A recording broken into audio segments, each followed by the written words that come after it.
तो दोस्तों आज की हमारी कहानी का नाम है गुरु का अपमान। एक दिन बादशाह अकबर के उस्ताद पीर साहब मक्का से दिल्ली आए। उन्हें दिल्ली के मार्गों के विषय में जानकारी नहीं थी, इसलिए बादशाह तक पहुंचने में उन्हें काफ़ी कठिनाइयों का सामना करना पड़ा। महल में उनकी बड़ी आव भगत की गई।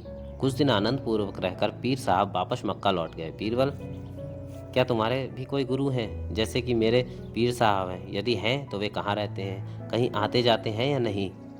पीर साहब के जाने के पश्चात बादशाह ने बीरबल से पूछा। बादशाह सलामत, मेरे भी गुरु हैं, लेकिन वे बाहर रहते हैं, कहीं आते जाते नहीं हैं।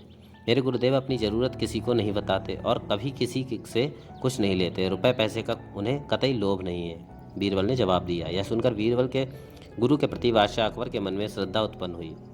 उन्होंने बीरबल से अपने गुरु से मिलवाने का अनुरोध किया। बीरबल उसी समय दरबार से बाहर निकल आए। रास्ते में उन्होंने देखा कि एक बूढ़ा लकड़हारा लकड़ियों का एक गट्ठर अपने सिर पर रखे चला आ रहा है। वह सुबह से शाम तक यहाँ वहाँ भटका, पर किसी ने भी उसे उचित मूल्य देकर वह गट्ठर नहीं खरीदा। बीरबल ने उस लकड़हारे से लकड़ियों के गट्ठर का मूल्य पूछा। फिर उसने उसे अपने घर ले गए और उससे बोले, ऐसा प्रतीत होता है तुम समय के कुचक्र में फंसकर इस दीन अवस्था में पहुंचे हो। बीरबल ने उसे नए वस्त्रों और काली जटा इत्यादि से युक्त ब्राह्मण साधु बना दिया। उसके हाथ में रुद्राक्ष की माला दे दी। फिर एक बड़े मंदिर के पीछे मृगचर्म के आसन पर बैठाकर उससे बोले, तुमसे भेंट करने बड़े बड़े अमीर लोग आएंगे, पर उनसे तुम बिल्कुल मत बोलना। वे तुम्हें कितनी ही बहुमूल्य वस्तुएं क्यों न दिखाएं, पर तुम उनकी तरफ आंख भी मत उठाना।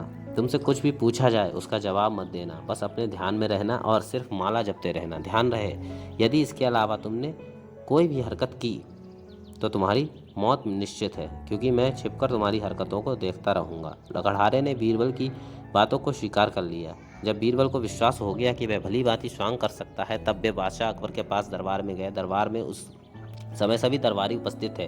बीरबल ने बादशाह अकबर को अपने गुरु के आगमन की शुभ सूचना दी और कहा, जहाँ पना, पहले तो गुरुदेव ने दर्शन से देने से इनकार कर दिया, पर मेरे लगातार कहने पर वे पधारे हैं और मंदिर के पिछले हिस्से में अपना आसन जमाए बैठे हुए हैं। उन्होंने आप लोगों को भी दर्शन देना स्वीकार कर लिया है, लेकिन मुझे साथ आने को मना किया है। यदि मैं हट करके जाऊंगा तो हो सकता है वे मुझे श्राप दे दें। अब आप अन्य लोगों के साथ उनके दर्शन के लिए चल सकते हैं। बादशाह अकबर के साथ सभी दरबारी गुरुदेव के दर्शन करने के लिए गए।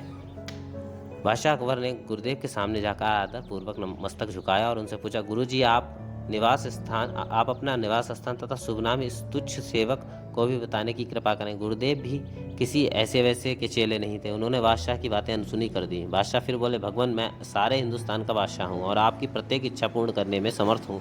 आप कृपा करके एक बार मेरी ओर नज़र उठाकर देख लें तो मैं अपने आप को धन्य समझूंगा। इस बार भी जब गुरुदेव ने उनकी बातों पर ध्यान नहीं दिया तो बादशाह ने 10,000 मुद्राओं के मूल्य का कड़ा, जिसे वे अपने हाथ में पहने हुए थे, उतारकर गुरुदेव के चरणों में सोचकर रख दिया कि शायद लालच वश कुछ आशीर्वाद दे दें। पर जब कोई परिणाम निकलता नजर नहीं आ रहा तो वे हताश होकर बोले, जो व्यक्ति अतिथि के साथ ऐसा व्यवहार करे उससे बातें करना मूर्खता है। बादशाह अकबर को क्या पता था कि ऐसे बुद्धिहीन से उनका सामना होना होगा। उन्होंने वह कड़ा बीरबल के यहाँ भिजवा दिया, क्योंकि दान की हुई कोई भी वस्तु बादशाह के महल में नहीं आ सकती थी। अकबर बादशाह ने सारा हाल सुनाकर बीरबल से पूछा, यदि कोई मूर्ख मिल जाए तो क्या करना चाहिए? बीरबल मुस्कुराकर बोले, उस समय चुप ही रहना अच्छा है। बीरबल के उत्तर से बादशाह अकबर की रही सही मर्यादा पर भी घड़ों पानी फिर गया। उनका विचार था कि ऐसी बात कहकर वे बीरबल के गुरु को मूर्ख साबित कर देंगे, पर उल्टे खुद मूर्ख बन गए।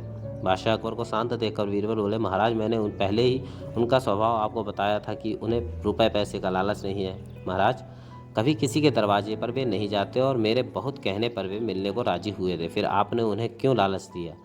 आपने अपशब्द कहकर मेरे गुरुदेव का अपमान किया है। आपको धन दौलत का अभिमान है, इसलिए वे आपसे नहीं बोले। बीरबल की बात सुनकर बादशाह अकबर ने स्वयं को काफ़ी लज्जित महसूस किया।